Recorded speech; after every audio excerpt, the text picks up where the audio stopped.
दोस्तों, दुनिया की छोटी से छोटी चीज से लेकर प्लैनेट्स, मून्स, बड़ी बड़ी गैलेक्सीज सब एटम से मिलकर बने हैं। लेकिन क्या आपने कभी सोचा यूनिवर्स के पहले एटम का फॉर्मेशन कब और कैसे हुआ? तो चलिए टाइम में पीछे चलते हैं और देखते हैं यूनिवर्स के पहले एटम का फॉर्मेशन होते हुए। तो आगे बढ़ने से पहले वीडियो को लाइक, शेयर और सब्सक्राइब कर लें ताकि हम ऐसे ही और इंटरेस्टिंग वीडियोस आपके लिए ला सके। तो चलिए शुरू करते हैं। जब बिग बैंग के बाद यूनिवर्स इतना ठंडा हुआ कि अब उसमें यूनिवर्स के पहले पार्टिकल्स फॉर्म हो सकते थे, और ये पार्टिकल्स बने थे प्योर एनर्जी से, जैसा एल्बर्ट आइंस्टाइन ने अपने फेमस इक्वेशन E=mc² में बताया। तो इस इक्वेशन से 1 ग्राम मास बनाने के लिए हमें जरूरत होगी 89 टेराजूल्स लार्ज अमाउंट ऑफ एनर्जी की। बट फंडामेंटल पार्टिकल 1 ग्राम का कुछ फ्रैक्शन ही होता है, तो इनकी एनर्जी मेजर होती है मेगा इलेक्ट्रॉन वोल्ट में। तो बिग बैंग के 10⁻32 सेकंड्स बाद फर्स्ट एलिमेंट्री पार्टिकल्स बनने की शुरुआत हुई। इनमें थे क्वार्क्स, ग्लूऑन्स, इलेक्ट्रॉन्स और न्यूट्रिनोस। लेकिन अभी भी यूनिवर्स का टेम्परेचर 10⁻27 केल्विन था। इस स्टेज में यूनिवर्स में एक यूनिक मैटर था जिसे कहते हैं क्वार्क ग्लूऑन प्लाज्मा। पिछले कुछ सालों में फिजिसिस्ट ने इस फैसिनेटिंग स्टेट ऑफ मैटर को क्रिएट करने में कामयाबी हासिल की।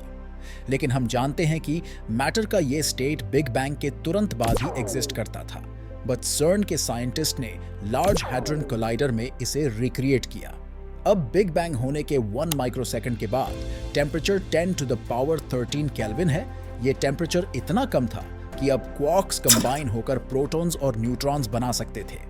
क्वार्क्स 6 टाइप्स के होते हैं: up, down, top, bottom, charm और स्ट्रेंज।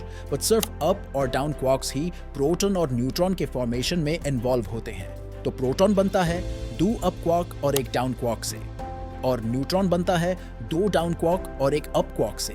अप क्वार्क में चार्ज होता है +2/3 और डाउन क्वार्क में चार्ज होता है -1/3, और इसी से ही प्रोटॉन और न्यूट्रॉन को अपना +1 और 0 का चार्ज मिलता है। अब बिग बैंग के 1 माइक्रोसेकंड के बाद यूनिवर्स में इसके बिल्डिंग ब्लॉक्स इलेक्ट्रॉन, न्यूट्रॉन और प्रोटॉन फॉर्म हो चुके थे।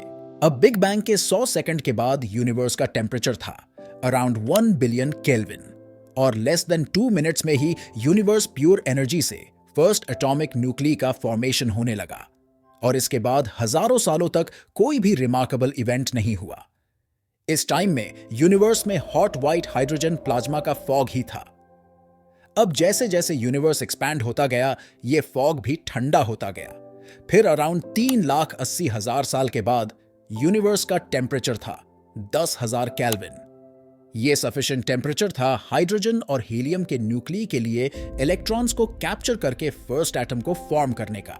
और क्विकली फोटन के फॉर्म में एक्सेस एनर्जी रिलीज करने के कारण ये एटम लोअर एनर्जी स्टेट में चले गए। ये फोटन यूनिवर्स में फ्रीली ट्रैवल करने लगे।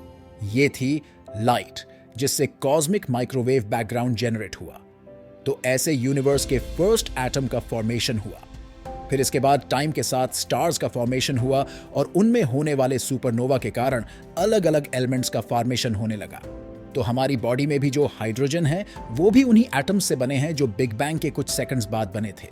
इसके बारे में आप क्या सोचते हैं, कमेंट में हमें बताएं, और वीडियो को लाइक और शेयर करें। ऐसी ही इंटरेस्टिंग वीडियोस के लिए चैनल को सब्सक्राइब कर लें। तो मिलते हैं ऐसी मजेदार और इंटरेस्टिंग वीडियो में।